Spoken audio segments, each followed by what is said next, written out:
California Senator Kamala Harris is becoming a shining hope for the hard left in the 2020 presidential race. Yes, we are already talking about that. Isn't that fun? We're 2018. We're already in 2020. Oh, MP is shaking her head. It's fine.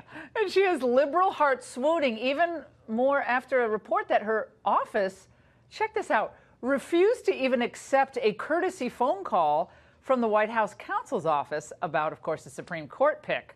They wanted, of course, to discuss the Kavanaugh appointment. Her office is now denying that exact, precise characterization. But regardless, Senator Harris is on a relentless campaign to beef up her left-wing bona fides. And it doesn't hurt that she's reportedly a longtime favorite of former President Obama's.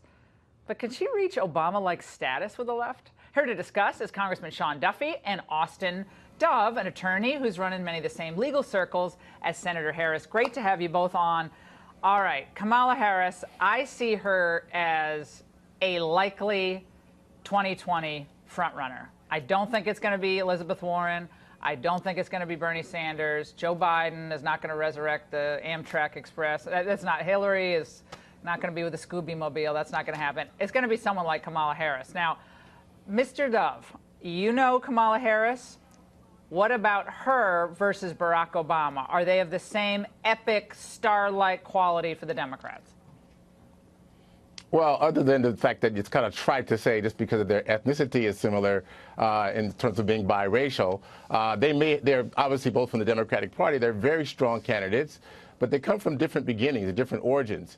Kamala's background was steeped in local politics first, then headed the district attorney's office in a very large county in California, in San Francisco area, and then became the state attorney general before becoming a senator. Barack Obama's background was much more grassroots, working with organizations before he came on to the political stride and gained traction as a senator, and popularity through his speeches and so on, his connection to the voters.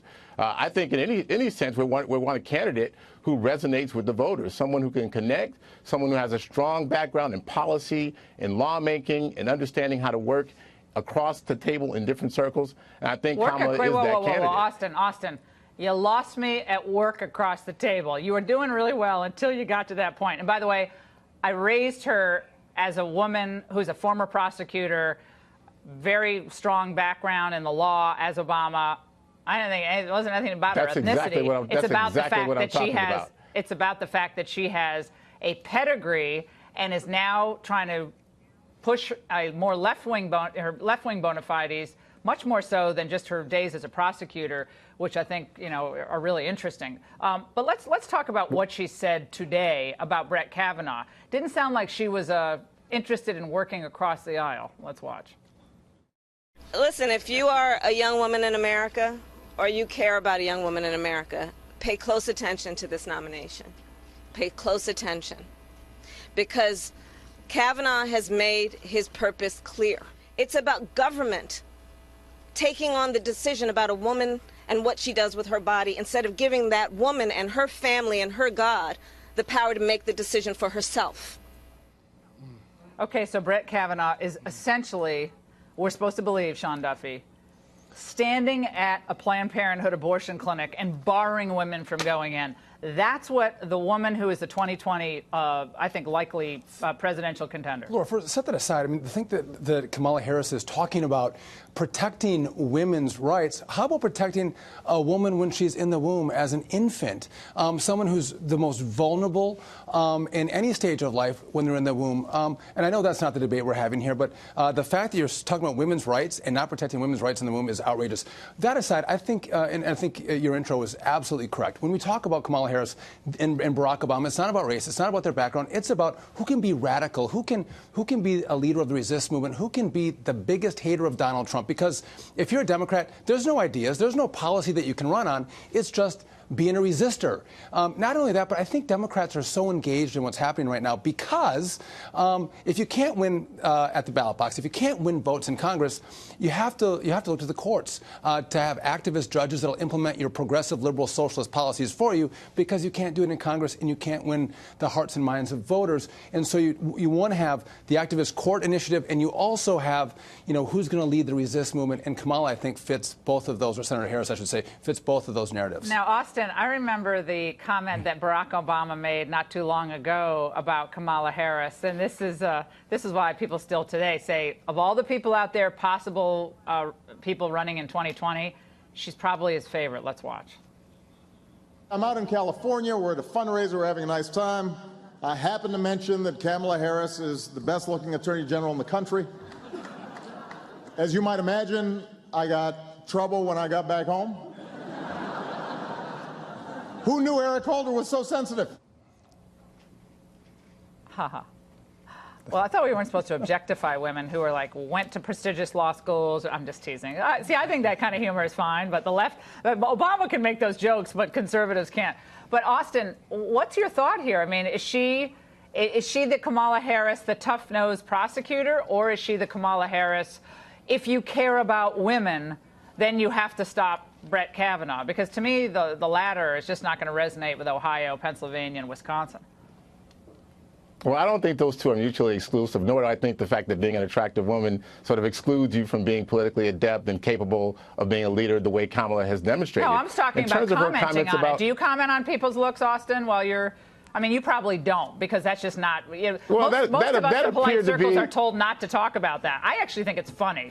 I think that's where Barack Obama is very charming, but the left never has a sense of humor on that. Conservatives do it, but that's beside the point. The point is Kamala Harris going to resonate with mainstream America, or is she going to stay in the resistance mode, fight Trump all the way?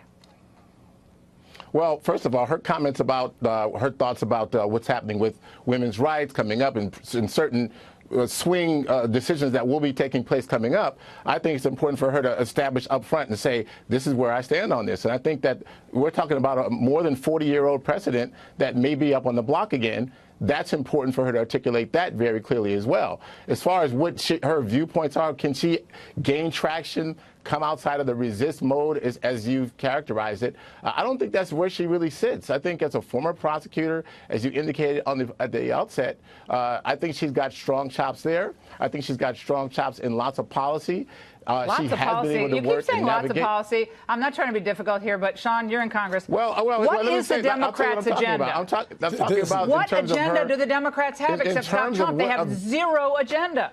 So I'd love to hear the policy that Kamala Harris is advancing to get people more jobs, higher wages, et cetera, except raising the minimum wage in California. That's all she does. It's single payer and a federal job for everybody. But we're talking about 2020. If you look at 2018, just one second. If you look at 2020 or 2018, you can't energize Democrats any more than they already are. This Supreme Court issue is going to energize their right, and actually, we're going to gain seats in the Senate. You talked about this. We actually might gain House seats because you're energizing the really right optimistic, because of what's happened in the Supreme Court. All right, Austin, you can close it out real quick. Well, I would beg to differ. Your other guest own state, Wisconsin, that's shifting very much blue as a result of the very things that he's talking about right now. So those are up on the blocks. Yeah, the pollsters said Hillary Clinton was going to win as well. The pollsters are wrong. All right, guys, we're out of time. We're out of time, but I will say this. The Democrats at some point have to offer an affirmative agenda beyond single payer, abortion in every pot. I mean, I'm sorry, but we got to have more. We got to have more than just hate on Trump. Those are real policies that have a real impact on the voters today, and they will matter. Okay. Well, I hope we hear a real substantive debate.